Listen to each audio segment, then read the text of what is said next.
Hello dear students, good evening, greetings of the day. So today here we are in the day 7 of our discussion.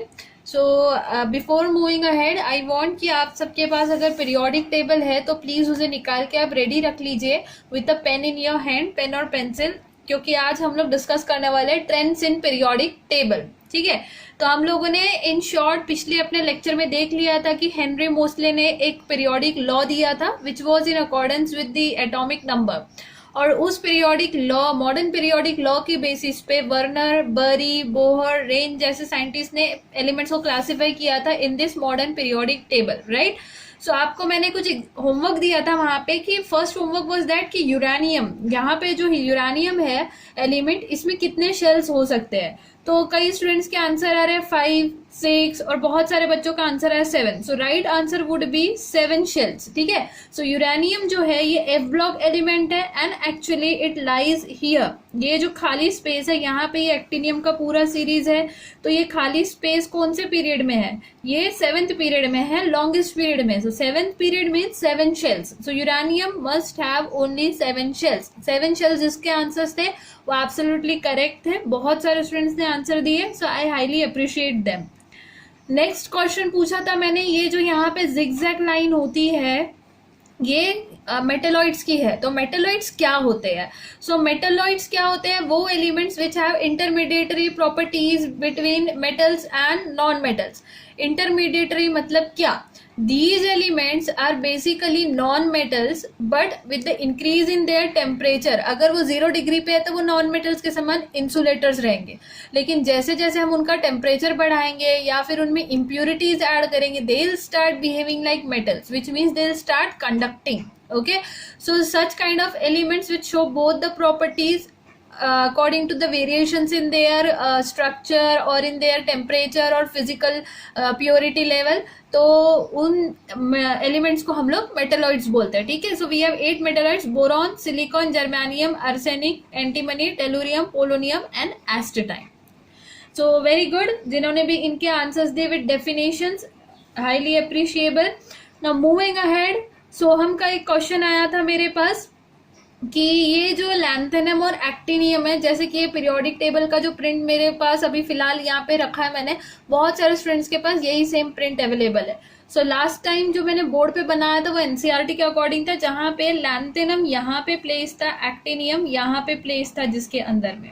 Right, so lanthanum and actinium they are placed here in D block and rest element cerium से वो शुरू हो रहा था, cerium से लेकर lutetium तक और थोरियम से लेकर लॉरेंजियम तक.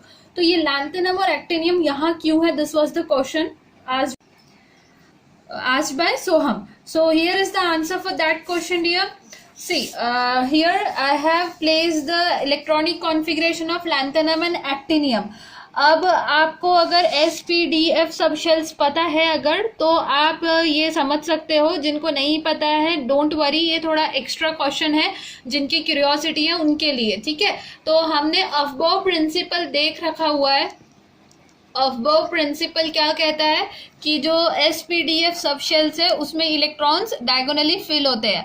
तो यहाँ पे लैंथेनियम का एटॉमिक नंबर है वो 57 है. उसके अकॉर्डिंग जब इलेक्ट्रॉन्स फिल किए तो 1s2, 2s2, 2p6, 3s2, 3p6, 4s2, 3d10, 4p6, 5s2, then 4d10, 5p6, 6s2, and then it must be 4f1. But instead of that, electron is entering into 5d, right, 5d1. ये exceptional case है. ठीक है, क्यों ऐसा हो रहा है? क्योंकि यहाँ पे 4f और 5d की एनर्जी जो है वो अप्रोक्सीमेट सिमिलर है, बहुत ज़्यादा सिमिलर एनर्जी लेवल्स पे है 4f एंड 5d.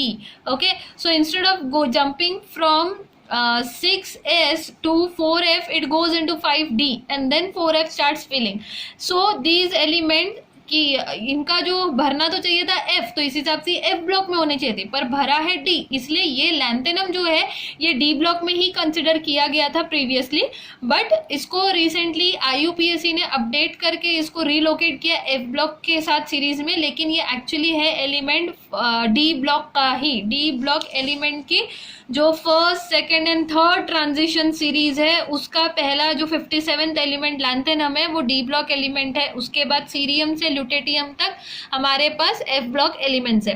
वैसे ही एक्टिनियम जो हमारा फोर्थ ट्रांजिशन सीरीज का मेंबर है, एक्टिनियम का अगर आप यहाँ पे देखोगे ध्यान से इलेक्ट्रॉनिक कॉन्फ़िगरेशन एटॉमिक नंबर 89 है, 1s2 2s2 2p6 3s2 3p6 4s2 3d10 4p6 5s2 4d10 5p6 6s2 then 4f14 5d10 6p6 5p6 7s2 and then instead of 5f the last differentiating electron is entering into 6d।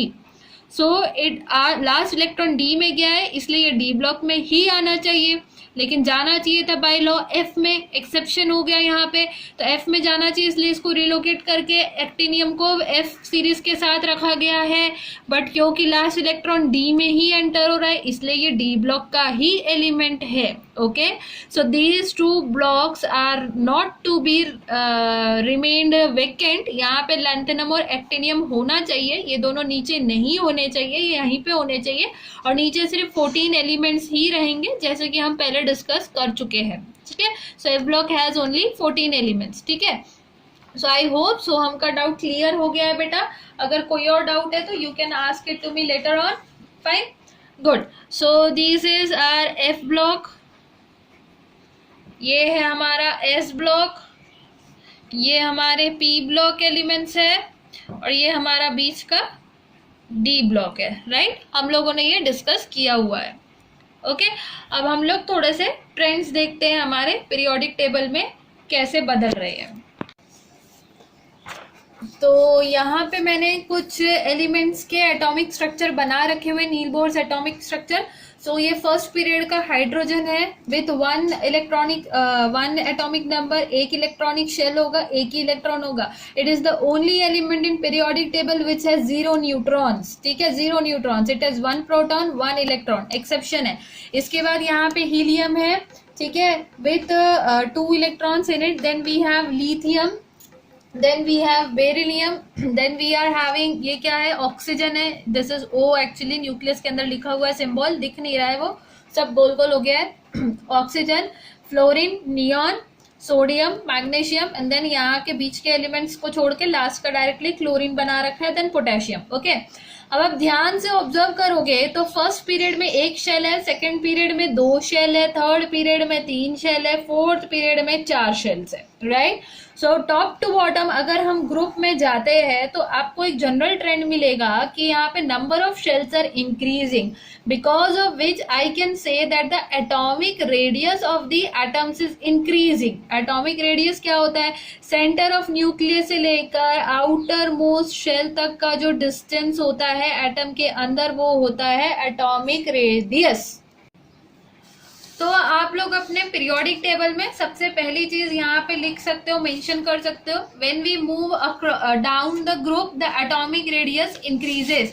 Why the atomic radius is increasing, because the number of shells are increasing. ठीक है, atomic radius is increasing, and you can also note down the definition of atomic radius. The distance from the center of the nucleus to the outermost shell is known as the atomic radius of an atom.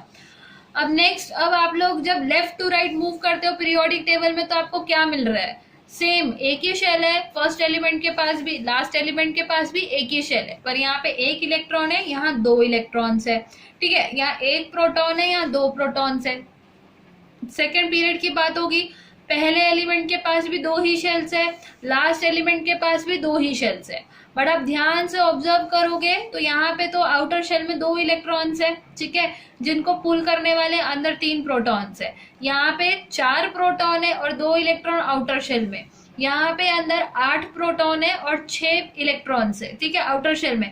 So left to right क्या हो रहा है, shell जो atomic radius है वो तो same है, atomic radius is remaining same, but इस रेडियस के अंदर एक तरफ, और दूसरी तरफ में जो मैग्नेट जैसी चीजें लगी है, यहाँ पे क्या है, प्रोटॉन्स है, यहाँ पे क्या है, इलेक्ट्रॉन्स है, opposite charges attract each other, so they will be behaving like magnets. तो radius remains the same, but the size of this magnet is going to be increased, right, while we move from left to right. So magnet जो है वो धीरे धीरे बड़ा होते जा रहा है. तो मैग्नेट अगर बड़ा होगा तो उनके बीच का फोर्स ऑफ अट्रैक्शन स्ट्रॉन्गर होगा, right, if the distance will remain constant. तो आप देख सकते हो कि लेफ्ट टू राइट जैसे ही आप मूव करते हो तो सोडियम का यहाँ पे साइज बड़ा है, क्लोरीन का छोटा है. लिथियम का साइज बड़ा है, बट यहाँ पे फ्लोरीन का साइज छोटा रहेगा. So left to right the size decreases in a periodic table, size of the element decreases. क्यों डिक्रीज हो रहा है? Because of increase in overall nuclear charge. You can note down the reason. Nuclear charge जो है वो बढ़ रहा है, जिसके वजह से force of attraction between protons and electrons is increasing. Nuclear charge मतलब क्या? The number of protons in the nucleus. ठीक है. एटॉमिक रेडियस जो है इस वजह से क्या होगा? घटेगा, कम होगा. ठीक है. Hence the atomic radius reduces. यहाँ पे क्या सेम है? Number of shells remain same. Number of shells जो है वो सेम है, इक्वल है, बट इस न्यूक्लियर चार्ज बढ़ रहा है इसलिए फोर्स ऑफ अट्रैक्शन बढ़ रहा है, इसलिए एटॉमिक रेडियस कम हो रहा है. So with your pencil you can draw a line and you can write on that कि लेफ्ट टू राइट जब भी हम जाते हैं तो हमारा एटॉमिक रेडियस जो है वो कम होता है. ठीक है. Atomic radius drops. Fine. I hope you are clear with the reasons. Next if we talk about valency, what you will see, यहाँ पे आपके फर्स्ट ग्रुप के सारे एलिमेंट्स के आउटर शेल में एक इलेक्ट्रॉन है. ठीक है. यहाँ पे भी एक इलेक्ट्रॉन है, एक इलेक्ट्रॉन है, एक इलेक्ट्रॉन है. अब ये जो एक इलेक्ट्रॉन है ये क्या करेगा? ऑब्वियसली डोनेट करेगा टू अटेन ऑक्टेट, और यहाँ पे ड्यूप्लेट करने के लिए. ठीक है. ये एक देगा या एक लेगा, दोनों वैलिड है ड्यूप्लेट के लिए. तो सभी की वैलेंसी क्या हो गई यहाँ पे? फर्स्ट ग्रुप के एलिमेंट्स की 1, राइट. वैसे ही सेकेंड ग्रुप के सारे एलिमेंट्स की वैलेंसी क्या होगी? 2. ठीक है. वैसे ही यहाँ पे आप आगे जाओगे, थर्ड ग्रुप की वैलेंसी होगी 3, जो आपका यहाँ पे एल्यूमिनियम वाला ग्रुप है. देन सिलिकॉन वाले ग्रुप की, कार्बन की 4, फिर यहाँ पे 3, 2, 1, 0, राइट. अगर वैलेंसी का कंसेप्ट आपको क्लियर है तो 1, 2, 3, 4, 3, 2, 1, 0. So left to right valency क्या होती है? पहले तो 1 से लेकर 4 तक बढ़ती है और फिर 4 से लेकर 0 तक घटती है, right. So it is increasing from 1 to 4 and then reducing from 4 to 0. while along the group it is remaining constant. Group में वैलेंसी कांस्टेंट है, right. So you can write here valency increases and then decreases 1 से लेकर 4, 4 से 0 group elements की valency 0. Whereas आप लोग लिख सकते हो यहाँ पे वैलेंसी क्या हो रही है? कांस्टेंट है. ठीक है. along the group valency remains constant. Clear? So दो चीजें आपको क्लियर हो गई, I hope. Next let's move towards our next topic कि इलेक्ट्रोपॉजिटिविटी क्या होता है. अब एक जनरल चीज, मेटल्स क्या होते हैं? Metals are the elements which are good conductors. along with that metals are the elements which have a tendency to donate electrons, to give away the electrons for attaining octet और duplet. जैसे अभी हमने देखा ये elements क्या करेंगे? octet या duplet करने के लिए फर्स्ट ग्रुप के एलिमेंट एक इलेक्ट्रॉन दे देंगे, सेकेंड ग्रुप के एलिमेंट 2 इलेक्ट्रॉन्स देंगे, राइट. सो यहाँ पे मेटल्स वो एलिमेंट्स है जिनके पास इलेक्ट्रॉन्स देने की टेंडेंसी होती है. So if they will donate there electron, what they will do? They will form positively charge ion. ठीक है. देखते हैं कैसे. अब यहाँ पे एक न्यूट्रल एटम है मेरे पास, ये सोडियम का एटम है with 11 protons and 12 neutrons in it. Okay. So 11 protons है और 11 इलेक्ट्रॉन्स है, 3 शेल्स में डिस्ट्रीब्यूट किए हुए. सो K, L, M 3 शेल्स है. ठीक है. सो 11 proton 11 electrons, total charge nullify होके 0 आ गया. 12 न्यूट्रॉन्स सेफ है उसके न्यूक्लियस के अंदर। Now to attain octet it will donate its outermost electron, ताकि उसके आउटर मोस्ट शेल में 8 इलेक्ट्रॉन्स आ जाए और वो नियरेस्ट इनर्ट गैस नियॉन का इलेक्ट्रॉनिक कॉन्फ़िगरेशन अटेन करके स्टेबल हो जाए। तो जैसे ये 1 इलेक्ट्रॉन डोनेट करता है 2,8 इलेक्ट्रॉनिक कॉन्फ़िगरेशन में आ जाएगा। So it will be having 11 protons as it is nucleus में, क्योंकि प्रोटॉन्स को तो उसने कुछ किया नहीं है, 12 न्यूट्रॉन्स एज इट इज। तो ये दोनों क्वांटिटीज तो उसकी सेम रहेगी, बट क्योंकि 1 इलेक्ट्रॉन डोनेट करता तो इलेक्ट्रॉन कितने बचेंगे 10। सो टोटल चार्ज क्या हो जाएगा इसके पास 11 plus and 10 minus equals to 1 plus. So it will gain 1 positive charge, right. So 1 positive charge आएगा। तो ऐसे ही किसी चार्ज पार्टिकल को, अब ये Na से न्यूट्रल एटम से बन चुका है Na पॉजिटिव, एक पॉजिटिव चार्ज वाला न्यूट्रल। सो ऐसे ही चार्ज पार्टिकल को हम लोग बोलते हैं आयन। क्या बोलते हैं आयन। अब क्योंकि ये पॉजिटिवली चार्ज आयन है, इलेक्ट्रॉन्स चले गए इससे दूर, तो इन्होंने बोला कट्टी, तो ये कट्टी वाला आयन बनाता है कटायन। ठीक है, कटायन, रिमेंबर दिस वर्ड, कट्टी वाला आयन कटायन। कट्टी कर रहा है, इलेक्ट्रॉन्स जा रहे हैं, तो इसका प्रोटॉन्स का पॉजिटिव चार्ज बढ़ रहा है। So positively charge ion is known as cation. ठीक है, तो इलेक्ट्रॉन्स को भेजने की टेंडेंसी होती है मेटल्स की, जिसकी वजह से वो पॉजिटिवली चार्ज आयन बनाते हैं कटायन। तो इस वजह से हम मेटल्स को बोलते हैं इलेक्ट्रो पॉजिटिव एलिमेंट्स। क्या बोलते हैं हम लोग, इलेक्ट्रो पॉजिटिव एलिमेंट्स। ठीक है, सो इलेक्ट्रो पॉजिटिविटी क्या होगी, ability to lose electron easily, tendency to lose electrons easily, right. So metals have electropositive nature. अब इलेक्ट्रो पॉजिटिविटी मेटल्स की कैसे बढ़ेगी या कम होगी, अगर आप मुझे बता पाओ तो। If will move top to down, तो ऑब्वियसली इलेक्ट्रॉनिक साइज जो है वो बढ़ रहा है ना, यहाँ पे हमने देखा था साइज बढ़ रहा है। तो न्यूक्लियस से आउटर मोस्ट शेल जितना ज्यादा दूर होगा, इलेक्ट्रॉन्स को डोनेट करना उतना ही ज्यादा इजी होगा, है ना, as compare to this. Lithium का शेल जो है वो पास में है, सेकेंड शेल में आउटर इलेक्ट्रॉन है, लेकिन पोटेशियम के फोर्थ शेल में आउटर इलेक्ट्रॉन्स है। तो कहाँ से डोनेट करना उसके लिए इजी होगा। वेट अ सेकेंड, यहाँ पे लिथियम का जो है मैंने थोड़ा सा यहाँ गलत बनाया है, तो आप इसको प्लीज माइंड मत कीजिएगा, करेक्ट कर लीजिएगा। ठीक है, 2,1 होना चाहिए, बनते समय 1,2 हो गया था। ओके, सो लिथियम के आउटर शेल में 1 इलेक्ट्रॉन है और पोटेशियम के आउटर शेल में भी 1 इलेक्ट्रॉन है, बट लिथियम का आउटर शेल सेकंड है, पोटेशियम का फोर्थ है। तो मुझे बताइए कि कौन से शेल से इलेक्ट्रॉन इजीली बाहर निकल पाएगा, जहां पे न्यूक्लियस के वो बहुत पास है या न्यूक्लियस से बहुत दूर है। ऑब्वियसली जहां वो न्यूक्लियस से बहुत दूर है, कम फोर्स ऑफ अट्रैक्शन फील होगा, तो इजिली बाहर आ जाएगा। ठीक है, तो हम बोल सकते हैं कि electropositive nature of potassium is very much higher than the electropositive nature of lithium, right. So we can say कि टॉप टू बॉटम जब हम जाते हैं तो इलेक्ट्रोपॉजिटिविटी बढ़ती है। सो टॉप टू बॉटम अगर हम जाते हैं तो इलेक्ट्रोपॉजिटिविटी बढ़ती है। ठीक है, टॉप टू बॉटम अगर हम जाते हैं तो इलेक्ट्रोपॉजिटिविटी बढ़ती है। Okay, so I hope this is clear.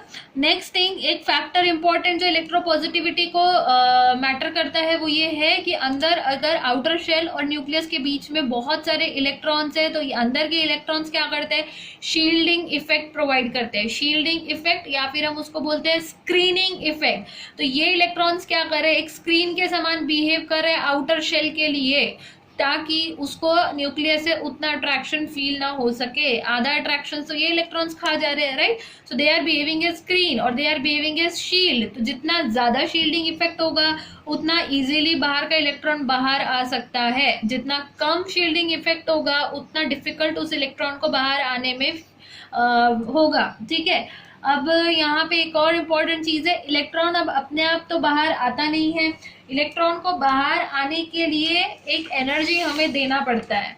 That energy is known as ionization potential. That energy is known as ionization potential. ठीक है, इलेक्ट्रॉन को बाहर आने के लिए जो energy, the energy required to bring one electron out of the shell of an atom is known as ionization potential. यहाँ पे सोडियम को मैंने जब कोई आयोनाइजेशन पोटेंशियल नाम की एनर्जी प्रोवाइड की तभी उसमें से एक इलेक्ट्रॉन बाहर आया और Na+ बना। ठीक है, अब Na+ को मैंने फिर से आयोनाइजेशन पोटेंशियल दिया तो मेरे पास Na2+ और एक इलेक्ट्रॉन फिर से बाहर आएगा। Okay, is it clear? Ionization potential क्या है? अब यहाँ पे एक चीज ध्यान दे कि आयनाइजेशन पोटेंशियल जो पहला इलेक्ट्रॉन निकालने के लिए दी जाती है उसको बोलते हैं आयनाइजेशन पोटेंशियल 1, IP1।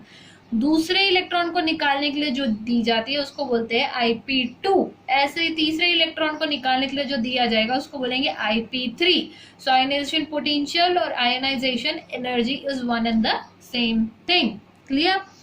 अब आयनाइजेशन पोटेंशियल किसको ज्यादा देना पड़ेगा? लिथियम को बहुत ज्यादा देना पड़ेगा यहाँ पे, या फिर पोटेशियम को ज्यादा देना पड़ेगा? This is my question to everyone. So आप आराम से मुझे आंसर कर सकते हो, मुझे पता है कि आंसर क्या रहेगा सबका। ऑब्वियसली आयनाइजेशन पोटेंशियल जो है लिथियम के लिए ज्यादा लगेगा और पोटेशियम के लिए कम लगेगा, क्योंकि लिथियम का न्यूक्लियस से डिस्टेंस कम होने की वजह से अट्रैक्शन बहुत ज्यादा है, और पोटेशियम के आउटर शेल का डिस्टेंस ज्यादा होने की वजह से फोर्स ऑफ अट्रैक्शन जो फील कर रहा है वो कम है, प्लस यहाँ पे स्क्रीनिंग इफेक्ट भी है, राइट? ठीक है, तो ये सारे फैक्टर्स जो है ये आयनाइजेशन पोटेंशियल को वेरी करते हैं। स्क्रीनिंग इफेक्ट हो गया, डिस्टेंस हो गया, न्यूक्लियर चार्ज भी अफेक्ट करेगा। ठीक है, इसके अलावा इलेक्ट्रॉनिक कॉन्फ़िगरेशन भी अफेक्ट करेगा। अगर हमारा आउटर शेल ऑलरेडी ऑक्टेट में है, कंप्लीटली फिल्ड है या हाफ फिल्ड है, उसका सब शेल अगर बात करें हम SPDF, वो कंप्लीटली फिल्ड है या हाफ फिल्ड है, इस स्टेट में अगर है तो वो बहुत ज्यादा डिफिकल्ट होगा इलेक्ट्रॉन को बाहर निकालना ऐसे स्टेट में, और हमें आयनाइजेशन पोटेंशियल बहुत ज्यादा देना पड़ेगा। तो यहाँ पे पोटेशियम का पहला इलेक्ट्रॉन इजीली बाहर आ जाएगा क्योंकि ये तो ऑलरेडी ऑक्टेट लेना चाहेगा, but once this first electron will come out, second electron को आपको L शेल में से M शेल में से निकालना बहुत डिफिकल्ट होगा क्योंकि ये ऑक्टेट स्टेट में जा चुका रहेगा। ठीक है, तो वैसे ही हम मैग्नीशियम का एग्जाम्पल देख लेते हैं। मैग्नीशियम के लिए IP1, ऑब्वियसली जो IP1 है उससे ज्यादा आपको लगेगा IP2, राइट? और उससे कई गुना ज्यादा आपको लगने वाला है IP3, फिर IP4 आएगा। ऐसा क्यों? क्योंकि IP1 से थोड़ा ज्यादा IP2, क्योंकि ये आउटर शेल का पहला इलेक्ट्रॉन एटॉमिक नंबर 12, 2,8,2, तो यहाँ पे 2 इलेक्ट्रॉन निकलने तक तो थोड़ी थोड़ी एनर्जी लग रही है। अब तीसरा इलेक्ट्रॉन कहाँ से निकलने वाला है? ऑक्टेट वाले स्टेट से, तो इसके लिए बहुत ज्यादा एनर्जी रिक्वायर्ड होगी। ठीक है, फॉर एग्जाम्पल मैं यहाँ पे वैल्यूज लिख दे रही हूँ आपको। 737.75 किलो जूल पर मोल जो है ये एनर्जी रिक्वायर्ड है IP1 फॉर मैग्नीशियम एटम। वैसे ही IP2 इसकी वैल्यू होती है इसके लिए 1450.68 किलो जूल पर मोल। ठीक है, सो इलेक्ट्रॉन वोल्ट में पर मोल, किलो जूल पर मोल, जूल पर मोल, किलो कैलोरी, इन सब अलग अलग यूनिट्स में निकाला जाता है ये एनर्जी का वैल्यू। ठीक है, नेक्स्ट अगर हम लोग बात करेंगे IP3 की, देखिए यहाँ पे 700 से ये 1400 हुआ है, थोड़ा सा डबल, बट IP3 जो है वो ऑक्टेट में से इलेक्ट्रॉन निकालने के लिए यूटिलाइज होगी, तो IP3 का वैल्यू डबल नहीं होगा बल्कि बहुत बहुत ज्यादा होगा, 7732.68 तक। ठीक है, किलो जूल पर मोल। फाइन, ठीक है, तो ये बहुत ज्यादा है। यहाँ पे 700 से 1400 हुआ है, बट यहाँ पे सीधा 7000 पे चला गया है। अब 7000 से IP4 जो है ये सिर्फ 10,000 के अप्रॉक्स आने वाला है, तो थोड़ा ही डिफरेंस आएगा, 3000 से बड़ा है। लेकिन जब हम लोग IP11 पे आ जाएंगे, ठीक है, ये 10 इलेक्ट्रॉन पूरे निकल गए, अब हमें डुप्लेट में से 11th इलेक्ट्रॉन निकालना होगा, तो वो 11th इलेक्ट्रॉन का IP11 will be very very very much higher than this rest of all the IPs, क्योंकि वो पूरा लैक्स में उसका वैल्यू चल जाएगा, 1000 से भी बढ़कर। ठीक है, क्योंकि अब वो तो हाईली स्टेबल डुप्लेट में से इलेक्ट्रॉन निकालने की बात होगी। उसके बाद ये जो इलेक्ट्रॉन्स होंगे न्यूक्लियस के सबसे पास है, तो यहाँ पे उनको निकालने के लिए जो फोर्स ऑफ अट्रैक्शन को ओवरकम करना है, न्यूक्लियर फोर्स ऑफ अट्रैक्शन को, वो भी बहुत ज्यादा है। ओके, सो इस तरीके से IP का रोल रहता है। तो अब हम यहाँ पे कंक्लूड कर सकते हैं कि जैसे जैसे हमारा एटॉमिक रेडियस बढ़ रहा है वैसे वैसे हमारा रिक्वायरमेंट ऑफ आईपी रिड्यूस होगा। यहाँ से इलेक्ट्रॉन इजीली निकलेंगे बट यहाँ पे इलेक्ट्रॉन्स को निकालने में प्रॉब्लम होगी। So if I move down the group I will come to know that ionization potential is reducing. ठीक है, ionization potential is reducing. Okay, so group में हमने क्या क्या देखा? ग्रुप में हमारा एटॉमिक रेडियस बढ़ेगा, वैलेंसी कांस्टेंट रहेगी, इलेक्ट्रोपॉजिटिव नेचर बढ़ेगा, आयोनाइजेशन पोटेंशियल घटेगा। Next important thing is that electropositivity अगर बढ़ रहा है, इलेक्ट्रॉन डोनेट करने की टेंडेंसी बढ़ रही है, विच मीन्स मेटालिक नेचर भी बढ़ रहा है। आप लिख सकते हो इलेक्ट्रोपॉजिटिविटी मतलब क्या? Metallic nature, right? So top to bottom in the group I can say that metallic nature of the element is increasing. So rubidium जितना ज्यादा मेटालिक है, गुड क्वालिटी ऑफ मेटल है, उतना लिथियम नहीं है। फ्रांशियम की मेटालिक कैपेसिटी और ज्यादा अच्छी है। ठीक है, so these are the general trends which are found down the group. Now let's talk about across the period क्या चेंजेस होते हैं लेफ्ट टू राइट। अब अक्रॉस द पीरियड हमने यहाँ पे देखा था, अक्रॉस द पीरियड हमने यहाँ देखा था कि लेफ्ट टू राइट जब हम मूव होते हैं तो एटॉमिक रेडियस जो है वो कम हो रहा है। ठीक है, सो एटॉमिक रेडियस कम होता है और नॉन मेटालिक नेचर, ठीक है, हम यहाँ डिस्कस कर लेते हैं। Okay, I have a neutral atom. ये न्यूट्रल एटम आप देख सकते हो 9 प्रोटॉन्स है, मतलब 9 एटॉमिक नंबर है। 9 एटॉमिक नंबर किसका होता है? फ्लोरीन का। ठीक है, सो मेरे पास फ्लोरीन का एटम है with 9 protons, 10 neutrons in it and 9 proton है तो 9 इलेक्ट्रॉन्स रहेंगे। सो टोटल चार्ज कितना होगा? 0।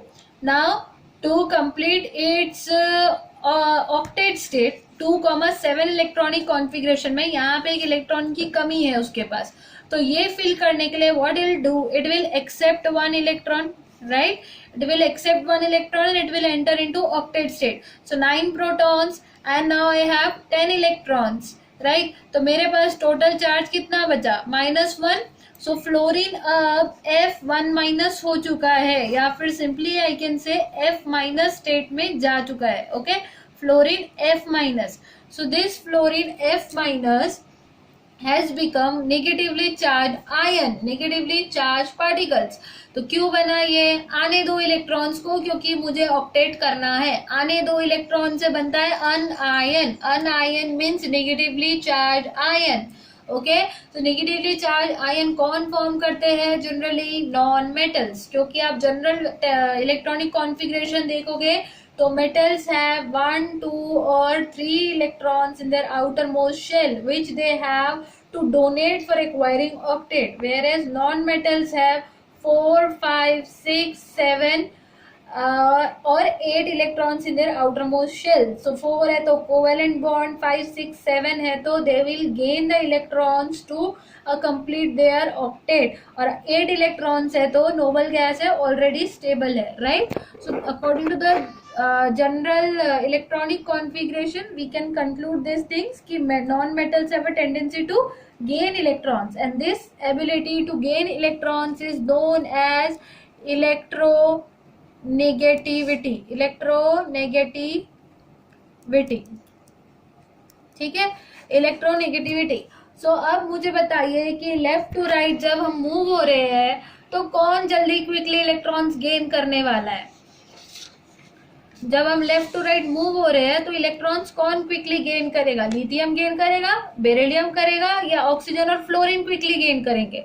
Obviously fluorine would gain it in the quickest manner, right?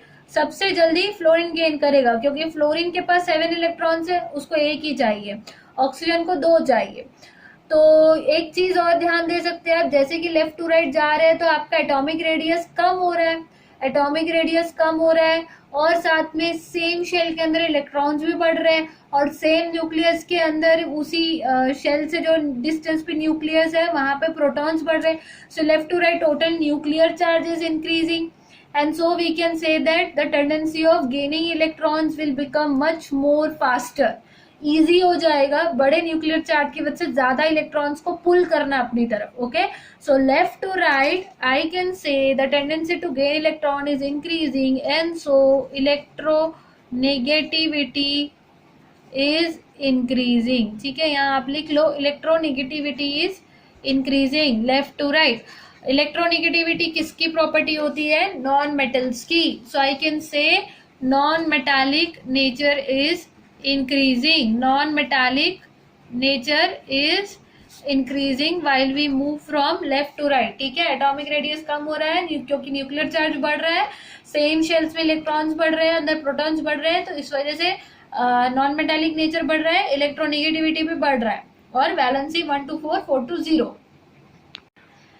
Okay, so here let me tell you one important point that अगर कोई भी non metal कोई electron gain करता है तो और अनायन फॉर्म करता है तो ऐसे में वो इलेक्ट्रॉन एफिनिटी नाम की एनर्जी रिलीज करता है। ठीक है, सो दिस इज इलेक्ट्रॉन एफिनिटी। जो कोई भी एटम जब अनायन फॉर्म करता है तो रिलीज करता है, sorry affinity, affinity means attraction. ठीक है, सो अट्रैक्ट करने के बाद इलेक्ट्रॉन को जो एनर्जी रिलीज होता है that is electron affinity. So chlorine एक इलेक्ट्रॉन लेगा, इलेक्ट्रॉन एफिनिटी रिलीज करेगा। सो मुझे बताइए कि लेफ्ट टू राइट जब हम जाएंगे तो इलेक्ट्रॉन एफिनिटी का अमाउंट बढ़ेगा या कम होगा? Obviously when tendency to gain electrons is increasing, electronegativity और नॉन मेटालिक नेचर बढ़ रहा है तो इलेक्ट्रॉन एफिनिटी भी लेफ्ट टू राइट बढ़ेगी। ठीक है, इलेक्ट्रॉन एफिनिटी बढ़ेगी। वैसे ही इलेक्ट्रॉन को बाहर निकालना है अगर मुझे फोर्सफुली, तो नॉन मेटल है, ये तो गेन करना चाहता है, ये बाहर क्यों निकालेगा? तो मुझे तो बहुत ज्यादा आयनाइजेशन पोटेंशियल लगाना पड़ेगा। ठीक है, so E and I P both are increasing left to right in a periodic table, whereas if I will move top to bottom तो मेरे पास आयोनाइजेशन पोटेंशियल की नीड तो कम हो रही है। इलेक्ट्रॉन एफिनिटी क्या होगी? इलेक्ट्रॉन एफिनिटी एनर्जी रिलीज होती है इलेक्ट्रॉन गेन करने पे। टॉप टू बॉटम क्या ये इलेक्ट्रॉन गेन कर रहे हैं? नहीं, ये तो डोनेट कर रहे हैं। तो ऐसी पोजीशन में इलेक्ट्रॉन एफिनिटी भी कम होगा, top to bottom electron affinity भी कम होगी। ठीक है, लेफ्ट टू राइट बढ़ेगी दोनों चीजें और टॉप टू बॉटम कम होगी। तो आप लोग क्विकली ये पेज का स्क्रीनशॉट ले दो अगर आपको लेना है, और आप चीजें समझ के लिख लेना। ठीक है, अब एक इम्पॉर्टेंट चीज मैं आपको एक क्वेश्चन पूछना चाहती हूँ कि हाँ, एक नोट लिख लीजिए पहले तो आप। whenever there is a formation of bond, whenever there is a formation of bond, ठीक है, तो बॉन्ड जब फॉर्म होता है, bond is formed, energy is released. ठीक है, energy is released, energy is released. लेकिन जब भी आपका बॉन्ड ब्रेक करना है, ठीक है, bond is to be broken. Okay, I am extremely sorry for my handwriting. I have to write in a very speedy manner ताकि फटाफट वीडियो में अपलोड हो सके, इसलिए वो हैंडराइटिंग थोड़ा ध्यान नहीं दे रही हूँ, पर मैनेज कर लीजिएगा please. So bond is to be broken, तो energy is to be given to the compound, right? तो energy is absorbed, energy is absorb. ठीक है, एनर्जी फिर से लिख दूं मैं, energy, okay, try to understand, energy is absorb. ठीक है, this is a Guru Mantra kind of note, आप इसको दिमाग में बिठा लो लाइफ लॉन्ग के लिए। एनर्जी जब भी रिलीज हो रही है मतलब बॉन्ड फॉर्म हो रहा है, और बॉन्ड जब भी ब्रेक हो रहा है तो एनर्जी जो है एब्जॉर्ब हो रही है बाय दैट पर्टिकुलर कंपाउंड। ठीक है, it is a very important note. Now I am giving you few questions. पहला तो क्वेश्चन ये है आपके लिए जो आपको कमेंट करना है कि साइज का ऑर्डर बताइए मुझे, अनायन, कटायन और नॉर्मल एटम। ठीक है, इन सबको, इन तीनों को आप neutral atom, normal means neutral atom, इन तीनों का आप increasing order of atomic size में अरेंज करके आप कमेंट कीजिए कि सबसे छोटा तीनों में से कौन सा रहेगा। अनायन रहेगा, कटायन रहेगा, एटम रहेगा, जो भी रहेगा आप उसको इंक्रीजिंग ऑर्डर में, ठीक है, छोटे से बड़ा, do not forget. Second thing, my question is, note it down, if in future suppose 10th period आ गया हमारे पीरियोडिक टेबल में, सपोज 10th पीरियड डिस्कवर हो गया, तो 10th पीरियड में कितने नंबर ऑफ एलिमेंट्स होंगे? Number of elements in the 10th period. In future, if 10th period is discovered in the periodic table, then how many elements will it contain? Then how many number of elements will it contain? This is the question. एक general trend आप observe कीजिए periodic table में. आप guess कर सकते हो, आप logic लगा सकते हो डेफिनेटली. अगर आपने ध्यान से पीरियोडिक टेबल को स्टडी किया है तो किस पीरियड में कितने एलिमेंट्स है, इस पे कुछ जनरल रिलेशन मिलेगा आपको और आप ये आंसर मुझे दोगे. प्लीज आप खुद से ट्राई करो, यहाँ वहां से गूगल करके आंसर देना नहीं. टेक्स्ट बुक से अगर पढ़ते हो, खोजते हो, वेल एंड गुड. खुद से लॉजिक लगाते हो तो सही है. मुझे इसकी एक्सप्लेनेशन भी चाहिए इसके लॉजिक के साथ. ठीक है, ओके. नेक्स्ट लास्ट एक क्यूरियोसिटी के लिए आपको एक चीज बता दूं. दिस इज क्यूरियोसिटी वाला सेक्शन है, थोड़ा सा ये सिलेबस में नहीं है. कृष्णा गाडेवर स्पेशली आपका क्यूरियोसिटी था कि आगे के एलिमेंट्स का नाम बताओ मैम, तो लीजिए आपके लिए स्पेशली ये है. तो यहाँ पे देखिए एक कुछ टेबल बना है, atomic number, name of the elements and symbol पे. तो हमारा जो पीरियोडिक टेबल है यहाँ पे जो लास्ट के एलिमेंट्स है, जैसे कि आप देख रहे हो 113 UUT है, 115 UUP है, 117 UUS है, UUO है, तो ये Q है. ठीक है, तो जो एलिमेंट्स थे वो पहले बहुत कम डिस्कवर हुए थे, 114 तक बेसिकली हुए थे. उसके बाद एलिमेंट्स डिस्कवर होंगे ऐसा सोचा गया था. तो अब IUPAC जो है, IUPAC क्या होता है? International union of pure and applied chemistry. International union of pure and applied chemistry ये एक इंटरनेशनल कमिटी है जो पूरी दुनिया में केमिस्ट्री में जो भी चेंजेस है, जो भी वहाँ पे साइंटिफिकली चीजें हमें अपडेट करनी है, वो ये जो बॉडी है, इंटरनेशनल बॉडी है, ये करता है. ठीक है, सो IUPAC ने बोला कि कुछ इन फ्यूचर अगर डिस्कवर होता है तो उसके लिए कुछ जगह तो मेंशन करनी पड़ेगी पीरियोडिक टेबल में, कुछ नाम तो रखना पड़ेगा, ब्लैंक नहीं रख सकते. सो उन्होंने क्या किया था, टेम्परेरीली उनको नाम देने के लिए एक सिस्टम डिस्कवर किया था. उन्होंने यूज किए थे इनिशियल्स, कुछ वर्ड. 1 के लिए उन, 0 के लिए नील, फिर उसके बाद 2 के लिए बाय, 3 के लिए tri, quad, pent, hex, sept, oct, enn, 9 के लिए एन. ठीक है, इस तरीके से उन्होंने कुछ लैटिन वर्ड्स यूज किए और उन्होंने नॉमेनक्लेचर डिजाइन किया. तो व्हाट दे डिड, अगर 101 है तो नॉमेनक्लेचर कैसा होना चाहिए? 1 है इसलिए उन, जैसे मून होता है ना वैसे उन, अन नहीं बोलेंगे आप, UN को उन बोलेंगे. तो उन, 0 के लिए नील, फिर 1 है तो उन, एम सफिक्स लगेगा इयम. तो नेम क्या बना 101 वाले एलिमेंट का? Till it is to be discovered we shall name it as un nil उन्नियम, उन नील उन्नियम. और इसका सिंबल पीरियोडिक टेबल में कैसा रखा जाएगा? इनिशियल्स के साथ. उन का इनिशियल U, नील का N, उन का U. ठीक है, वैसे 102 का नाम हुआ उन नील बियम, बियम या bium, un nil bium, bi for 2, right. तो bi is already BI, EM is IUM, तो दोनों का I नहीं लगाया जाता है, एक ही I लगाया जाता है, एक I रिमूव कर दिया जाता है. जो भी रिपीटिंग लेटर्स है उनको हटा के सिंगल लेटर लिखा जाता है. अब 103 होगा तो उन नील ट्रियम, उन नील क्वाडियम. अब इसका सिंबल कैसा बनेगा? U, N एंड Q, क्वाडियम का Q, राइट. उन नील पेंटियम, UNP, उन नील हेक्सियम, UNH, उन नील सेप्टियम, UNS, उन नील ऑक्टियम, UNO, उन नील एनियम, ENN फॉर 9. ठीक है, 110 के लिए उन नील इयम, उन नीलियम, UUN. So my question for you is 900 का क्या नाम होगा और क्या सिंबल होगा? 900 एलिमेंट अगर डिस्कवर होता है तो नॉमेनक्लेचर के अकॉर्डिंग उसका क्या नाम होगा और क्या सिंबल होगा. ठीक है, सो 3 क्वेश्चंस फॉर द डे. एक तो आप साइजेस उसके इंक्रीजिंग ऑर्डर में बता दीजिए.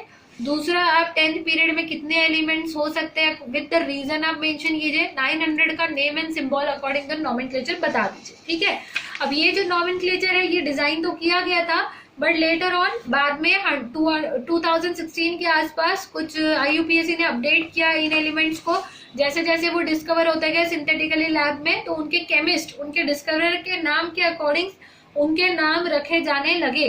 तो जैसे कि आप देख सकते हो यहाँ पे नाम लिखा नहीं है, but 113 later on came to be known as nihonium, UUP came to be known as moscovium. ठीक है, 117 came to be known as tennessine, then oganesson. ठीक है, यू ओ को ऑर्गेनिज्म नाम दिया गया। अब इसके बाद डिस्कवर होने वाला एलिमेंट होगा 119, जो यहाँ फ्रेंशियम के नीचे आएगा, जिसको एज ऑफ नाउ उसका नाम दिया गया है यू राइट, सॉरी ई, उन एनियम, ठीक है, या फिर अक्का फ्रेंशियम या एका फ्रेंशियम। फिर यहाँ पे एका रेडियम या फिर 120 का क्या होगा इनिशियल, उन बाय नीलियम, है ना। तो इस तरीके से नॉमेनक्लेचर करके रखा गया है, जैसे ही वो डिस्कवर होता है तो उनके डिस्कवरर के अगेंस्ट उसका नाम रख के उसको यहाँ पे प्लेस कर दिया जाएगा। Fine, so with this I guess it is enough for the day. बहुत सारा कुछ नया आपको पता चल गया है। इन नेक्स्ट क्लास अगर आपका डिमांड होगा कि मैं SPDF रिवाइज करवा दूं आप लोगों को, या उसमें इन डिटेल पढ़ना है, तो definitely we can go with that, और else we can only finish up the things which is related to our NCERT first of all. Okay, so यहाँ पे NCERT का बहुत सारा मटेरियल कवर हो चुका है। NCERT के अकॉर्डिंग आप पूरा चैप्टर थोड़ा ज्यादा ही पढ़ चुके हो। अगर रिक्वायर्ड होगा तो हम लोग डेफिनेटली एक्स्ट्रा पढ़ेंगे, ठीक है। चलो, thank you, have a good day and keep learning, keep commenting, keep your hard work up, take care, thank you.